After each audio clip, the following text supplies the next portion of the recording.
Hello students, I am Ajaypal sir from Vivekanand Senior Secondary School Bani. Now start the next topic of class 6th, chapter 10th, गति।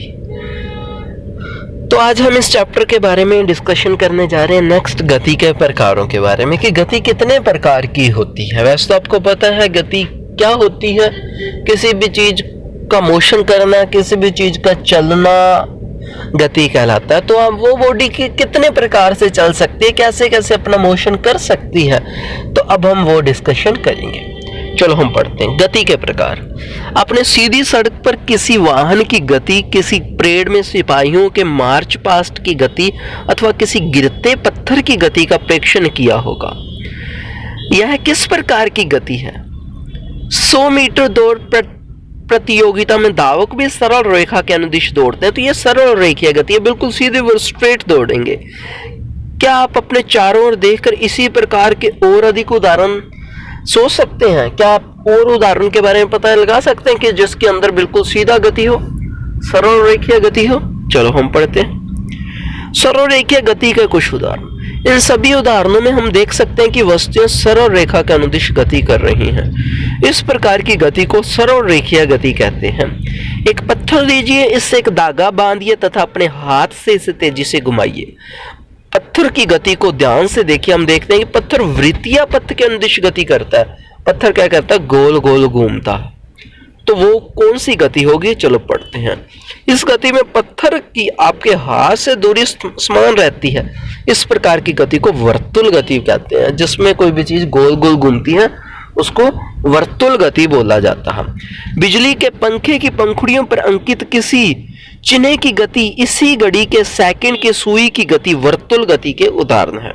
Okay, बिजली के पंखे के पंखुड़ियों पर अंकित किसी चिन्ह की गति, अभी देखो ये चिन्ह लगा हुआ है, वो जो गोल गोल घूमता है बी डायग्राम के अंदर, और पंखा जो आपका है वो भी गोल गोल घूमता है, तो ये वर्तुल गति है। घड़ी की सुई है वो भी वर्तुल गति करती है।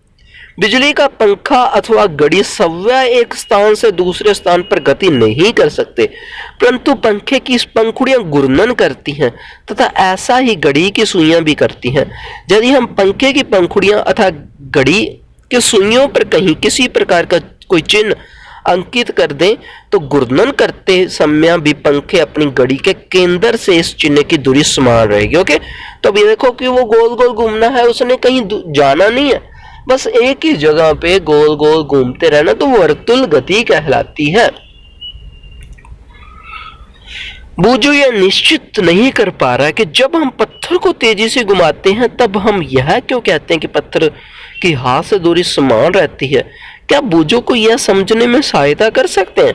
यदि देखिए पत्थर की डोरी से बंधा हुआ, याद रखिए पत्थर की डोरी से बंधा हुआ, कुछ प्रकरणों में कोई वस्तु एक निश्चित समय अंतराल के बाद अपनी गति को दोहराती है। इस प्रकार की गति को आवर्ती गति बोलते हैं। अभी देखो वर्तुल गति क्या थी, जिसके अंदर वो कोई गोल गोल घूमती है फिक्स पोजीशन के अराउंड, और आवर्ती गति क्या है? जब वो क्या करती है? अपने चक्कर को दोहराती है। डोरी से बंधा हुआ वही पत्थर लीजिए जिसे आपने क्रियाकलाप 7 में उपयोग किया था। अब डोरी को अपने हाथ में थामिए तथा पत्थर को डोरी से लटकने दीजिए। दूसरे हाथ से पत्थर को एक तरफ खींचिए और फिर स्वतंत्र गति करने के लिए छोड़ दीजिए। यह एक लोलक है। यह लोलक मनोरंजन के साथ साथ आवर्ती गति को समझने में हमारी सहायता करता है। अब देखो पत्थर को आप धागे से बांधकर खींचते हो और उसको छोड़ देते हो, तो ये कौन सा उदाहरण है? ये आवर्ती गति का उदाहरण है, क्योंकि वो बार बार रिपीट होगा। लोलक आपने घड़ी के नीचे भी लगा हुआ देखा होगा। किसी लोलक की गति, वृक्ष के शाखाओं का इधर उधर लहराना, झूला झूलते बच्चे की गति, सितार की डोरियों की गति, बजते समय डोलों के पृष्ठ की गति, ये सभी आवर्ती गति के उदाहरण है। इनमें वस्तुएं एक निश्चित समय अंतराल के बाद अपनी गति को दोहराती हैं। क्या आपने क्रियाकलाप 5 के एक भाग के रूप में सिलाई की मशीन का परीक्षण किया था? आपने ध्यान दिया होगा कि सिलाई मशीन अपनी इसी अवस्थिति पर रहती है, जबकि उसका पहिया वर्तुल गति करता है। पहिया गोल गोल घूमता है। उसकी एक सुई भी होती है जो जब एक पहिया घूर्णन करता है तब तक निरंतर ऊपर नीचे गति करती रहती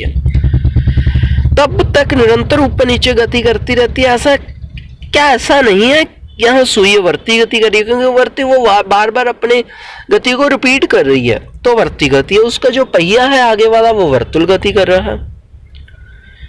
क्या आपने फर्श पर लुढ़कती किसी गेंद की गति का ध्यानपूर्वक प्रेक्षण किया है? यहाँ गेंद किसी फर्श पर लुढ़कती तथा घूर्णन करती हुई आगे की ओर गति करती है। इस प्रकार गेंद सरल रेखा के साथ साथ घूर्णन गति भी करती है, क्योंकि गोल गोल भी घूम रही है। क्या आप ऐसे अन्य उदाहरण बता सकते हैं जिसमें गति वस्तु की गति विभिन्न प्रकार की गतियों से मेल करती है? इस अध्याय के अंतर्गत हमने बहुत से मापन क्रियाकलाप लिए हैं तथा कुछ प्रकार की गतियों के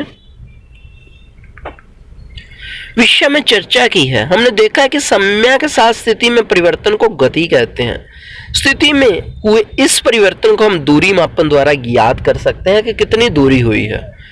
इससे हमें यह जानकारी मिलती है कि कोई वस्तु कितनी धीमी अथवा तीव्र गति कर सकती है। फर्श पर गेंगे का रेंगना, तितली का एक पुष्प से दूसरे पुष्प पर मंडराना, नदी का चिकनी गोल गुटिकाओं के ऊपर अपने पथ के अनुदिश प्रवाहित होना, वायुयान का वायु में ऊंचाइयों पर उड़ना, जेट पथ चिन्ह बनाना, पृथ्वी के परित चंद्रमा द्वारा गति करना, हमारे शरीर में रुद्र का परिसंचरण आदि सभी उदाहरण हमारे चारों और अनेक स्थानों पर होने वाली गतियों को ही दर्शाते हैं। तो आपने काफी सारे उदाहरण देख लिए गतियों के।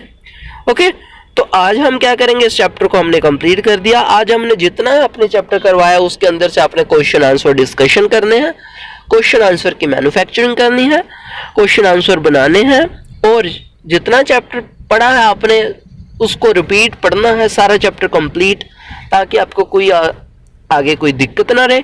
इसके बाद हम क्या करेंगे, इस चैप्टर के प्रमुख शब्द, सारांश और अभ्यास के प्रश्न डिस्कशन करेंगे। तो I hope you will understand all this concept. Take care, stay home, stay safe, bye.